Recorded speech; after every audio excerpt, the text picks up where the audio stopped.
Welcome to the subject database management system. Today's session is 11. Today we are going to cover topic 3 schema architecture. So this is very important topic from the subject point of view as well as from university examination point of view. Please note it carefully. Point number 1. 3 of the 4 important characteristics of the database approach that were studied in chapter 1 are use of catalog to store the database description, that is a schema, so as to make it self-describing. Students who have studied the first characteristic is self-describing nature of database. Second, insulation of programs and data, that is program data and program operation independence. This is one of the characteristics that you have studied. Support of multiple user views. So these 3 characteristics, that is self-describing nature of the database, insulation of program and data, and supports of multiple user views, how these can be implemented we will study. By help of 3 schema architecture we are going to implement these 3 characteristics. Point number 2. The goal of the 3 schema architecture is to separate the user applications from the physical database.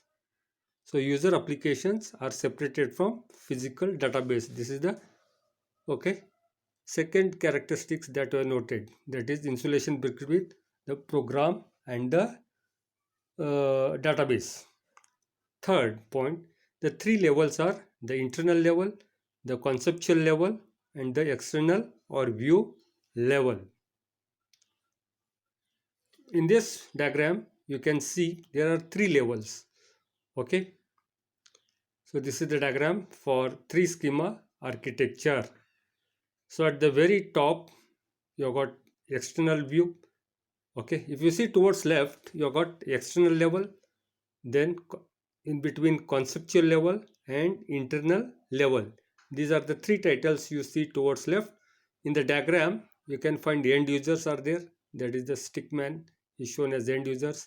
There is a external view, then there is a conceptual schema, there is the internal schema, and the stored databases, which is stored as a medium, cylindrical medium.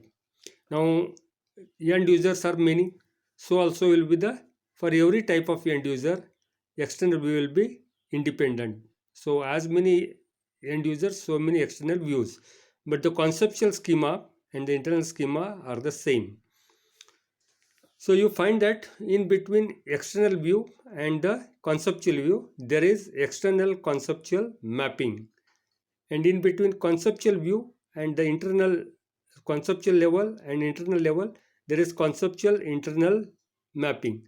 So that is the conversion of data from one form to another form is called as mapping. We will study what is mapping in the slides to come.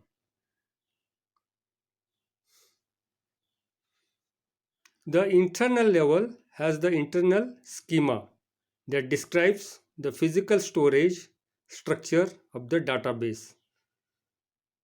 The internal schema uses a physical data model and describes the complete details of data storage and access paths for the database. So this internal level has internal schema and it describes the physically how data is stored. Conceptual level. The conceptual level has a conceptual schema which describes the structure of the whole database for a community of users. Point number 2. The conceptual schema hides the details of physical storage structure and concentrates on describing entities, data types, relationships, user operations, and constraints. Point number 3. Usually, a representational data model is used to describe the conceptual schema when a database system is implemented. So students, this conceptual schema is very important. Third, external or view level. Point number 1. The external or view level includes number of external schemas or user views. Point number 2. Each external schema describes the part of the database that a particular user group is interested in and hides the rest of the database from that user group. Students, there are many different types of end users. So as many types of end users, so many will be external views. So external schema, the role of external schema is that it shows only what is the interest of that particular user group and hides the details of the very many information contained in the database. Point number 3. As in case of conceptual model, each external schema is typically implemented using a representational data model. Continuing further, the three schema architecture.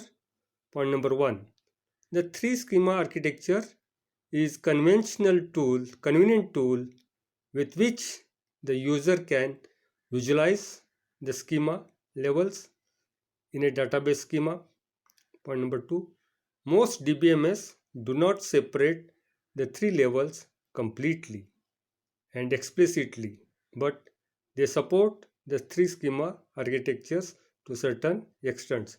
Students, by adopting three schema architecture, it is very easy for us to study what is database and how the database interacts with the users. Point number 3. Continuing the three schema architecture, the three-level ANSI architecture has an important place in the database technology development because it clearly separates the user's external level, the database's conceptual level, and the internal storage level for designing the database. Students, there is one international standard called as ANSI, that is American National Standard Institute, which standardizes many electronic and computer science terminologies.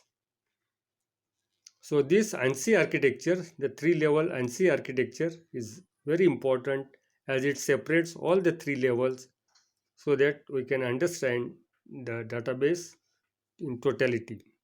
Point number 4. It is very much applicable in the design of DBMS even today. Point number 5. Note, the three schemas are only descriptions of the data, but the actual data is stored at physical level only. Students, data is stored at the physical level, and these whatever views you see, these are virtual in nature.